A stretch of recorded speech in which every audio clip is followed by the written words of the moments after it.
Hi everyone. I've decided to do something a bit different this year and put my pride on the line by naming my starting SuperCoach squad or fantasy football squad for the 2014 season.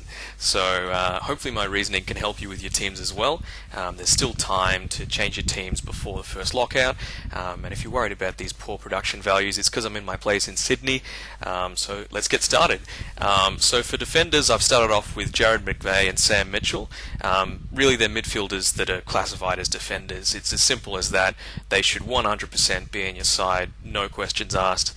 The other option you could choose is Jimmy Bartell. He's actually one of my favourite players in the league, but I'm just not sure about his scoring this year. I mean, he gets less and less game time on the ball every year as the younger brigade gets more and more experience. So he's really a no-go for me. He's far from a bad player, so if you have to have him, go ahead. But I found that thinking with my heart or players that I like, it doesn't really work out in Supercoach terms. So unfortunately, Jimmy's missing out from my team this year. Pierce Hanley and David Swallow are my other two premiums that I've got this year. It's easy to see why. For anyone who's watched Hanley, he's a gun, he's fast, he gets to contests, he beats his opponent there, which means he has time to dispose of the ball well.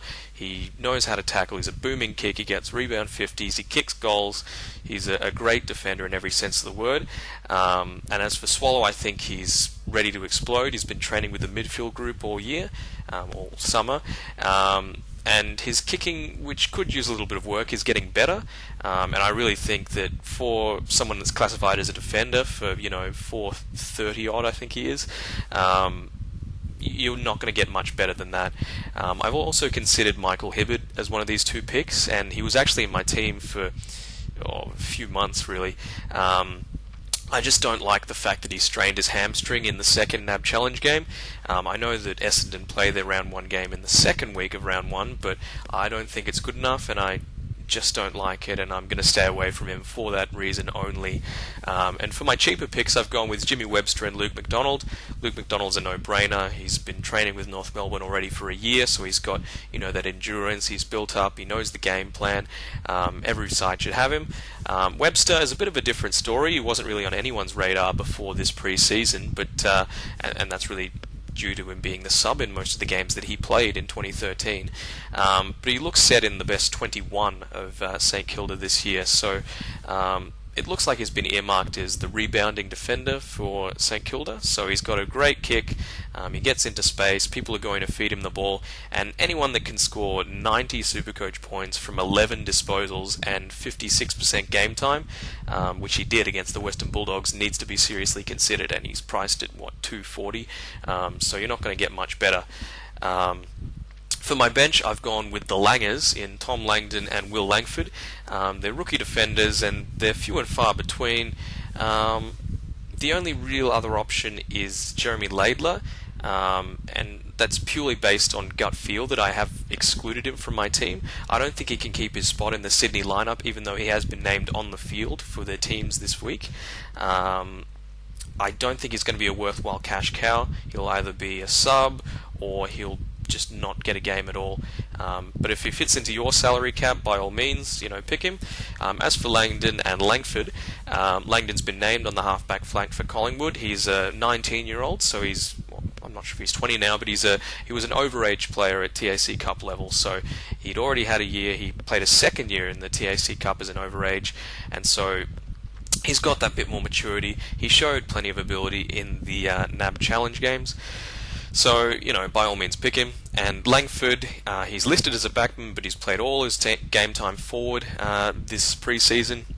Scores of 57 and 105, really impressive for a rookie price player, and given that there aren't many other options, I think he's seriously one to consider. Matt Fuller just dropped off. Full of shit, that's what I'm going to call him. No, I'm kidding. The midfield was kind of hard to choose this year, given the bye structure, so you don't really want to have too many players in the round 8 that have the round 8 bye, or else you'll cop a lot of zeros that week, and that'll lose you your league game and that sort of stuff. And because of that, I've only gone with, from that round 8 bye, Pendlebury, Cochin and Beams as my super premiums. And I was initially worried that Pendlebury would struggle with his scoring, since he's the new Collingwood captain. He might have a bit more responsibility, but all indications have shown that he's still an amazing player. He got 90 and 3/4, and yeah, great player. Beams, he has too high of a ceiling not to be in anyone's side. He was scoring 130s a couple of years ago, and he's priced under 500 grand, which is silly, so he needs to be in your side. And as for Trent Cotchin, I think you're making a huge mistake if he's not in your side. He's got his kicking boots back on, which he showed in multiple games over the preseason, especially against Essendon.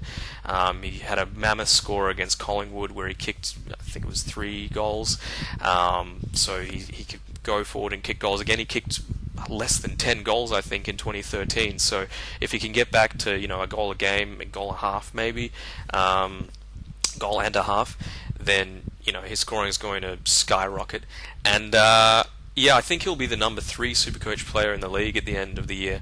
That's how confident I am in him, and that'll be behind Pendlebury and the player I've left out again from my round 1 side, which is Gary Ablett, and that's really only because of the bye structure. It was between Pendlebury and Gaz.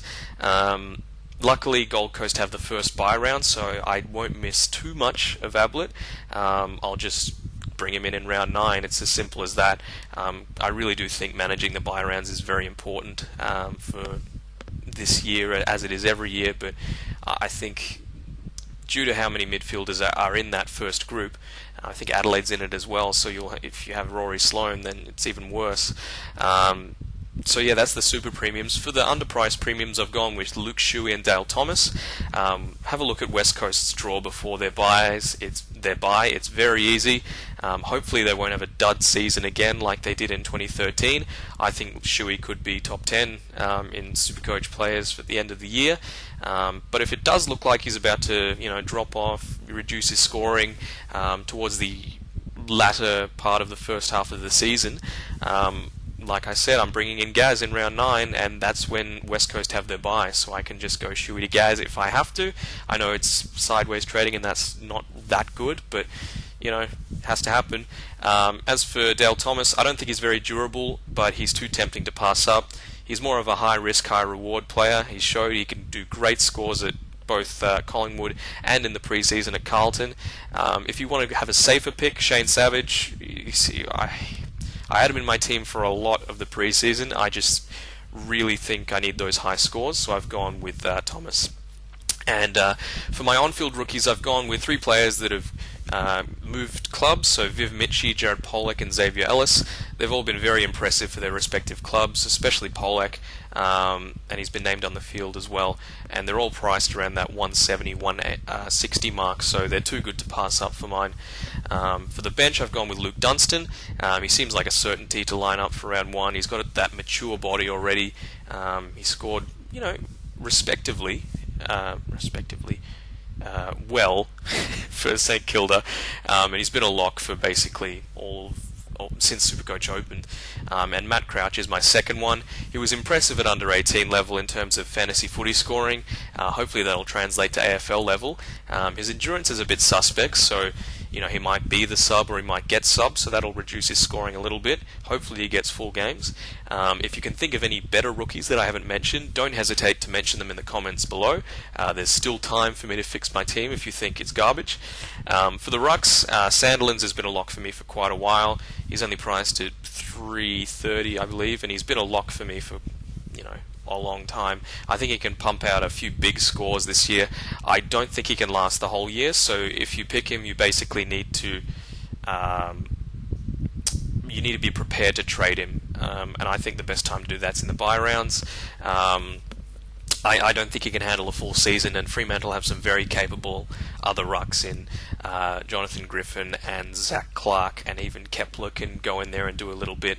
Hanath as well, so they're not exactly. They don't need Sandilands to play, so if he needs to be rested, I think he can get a few games at the start of the year, but after the bye round, I think he'll be managed, a lot more. So I think you need to be prepared to trade him. For my number one ruck, I've gone with Paddy Ryder, and that was purely just a flip of the coin, to be honest. It was either him or McAvoy.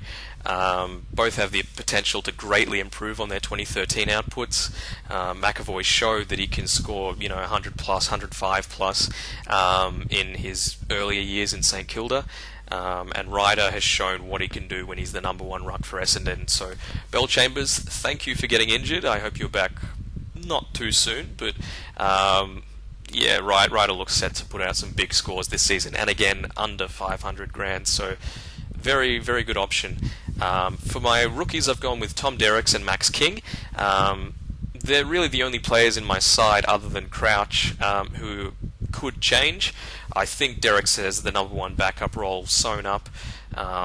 Nankervis or Naismith are two other players that could take it from him, but Derricks has been named as an emergency for Sydney, so and neither of the other two have, so I think he's the number one cab off the rank. For the number two ruck, Max King, he's basically a placeholder right now. I've got enough cash to go to Dan Curry or Fraser Thurlow as my other options. I think I'd rather save the 20 grand though and go with King, just so I'm able to move around in case there's a big injury, as there always tends to be in the early few rounds. He is still only a rookie, so he hasn't been promoted. It seems like he is first or maybe second for that backup role. Again, if you think I've got it dead wrong, tell me in the comments. I can still change. Forwards, Dangerfield and Martin should be locks for your side. It's that simple. No one comes close to Dangerfield scoring as a forward. Martin's still a very young player and has shown that he can score big, big scores, and he's playing off the half-back flank now, so he can bomb the ball forward, get those rebound 50s. Is a great kick. He'll do inside 50s as well, coming through the midfield. He's just going to be playing a lot more outside this year, so hopefully that's good. For underpriced premiums, I've gone with Dane Zorko, Matthew Pavlich, and Matthew Wright. They've all had impressive pre-seasons after having seriously unimpressive 2013 seasons. Wright looks set to explode this year. Great scores all across the pre-season. He was a bit of a cock tease last year, I have to say. He did the same sort of thing. Not to this extent, though. He's had great games all throughout. So hopefully that means that he won't be used as a tagger like he was in a lot of 2013, and so that'll increase his scoring. He's only priced at 384, I believe, so got a lot of price to go up. And for Zorko and Pavlich, they've shown that they can score very big, and for their price, I think it's a good thing to go with them. I've left out Franklin. He looks sluggish, or doesn't fit with Sydney's game plan, so I don't think he's capable of those big scores. And a surprise is Colin Sylvia has been he's listed as an emergency for round one, so get him out of your team if you've got him, because not good, Colin. And hopefully Gary Rowan for my rookies can string some games together. He's done it in the pre-season, and he's priced on the higher side for a rookie, but I still think he's a bargain. He's not that deep forward or that forward pocket. He's a half forward flanker, so he uses his speed. He'll get those handball receives, and he can kick goals, so he should get increased midfield time as well. Be a solid cash cow, which is good. And hopefully my other two rookies who are on the bench, Matt McDonough and Jay Kennedy-Harris, let's just call him JKH, will do the same. So McDonough's had a very impressive preseason. He's named as a forward in SuperCoach, but he'll play 80-90% of his game time off a half-back flank for Richmond. This means lots of rebound 50s, lots of handball receives, and big points because he's a great kick as well. The one drawback is his job security, with a few Richmond players set to come back. You've got Dan Jackson, Dylan Grimes, those sorts of players to come back, and Jackson does play in the midfield, but that probably just means that Hooley or Newman or something like that gets pushed back into the back line, so McDonough won't get that time. Chris Knights as well is another one that could come back in once he gets more time. Even Nathan Gordon, who very cheap by the way, could come in. Ben Lennon as well. Lots of players really coming back that are just fit now, except for Marich, who will be out for a while. As for JKH, I was at Melbourne versus Richmond in the first NAB Challenge game that they played, and he knows how to get the ball. He gets the cheapies. He runs hard to get those cheap touches, and that's great for SuperCoach. He's listed as a forward. He plays as a forward pocket, but he's not afraid to run into the back pocket when they're just chipping it around just to get his hands on the ball, and that's very, very good for a rookie player. So yeah, that's about all for me. I'll keep a shot of my team up here at the end of the video. If you want to use it as a reference, I'll give a picture link as well in the description, and hopefully some of my advice has been helpful to you this year. If I've got it dead wrong again, tell me in the comments, and yeah, good luck for this year. Hopefully you do well, but not as good as me. See ya.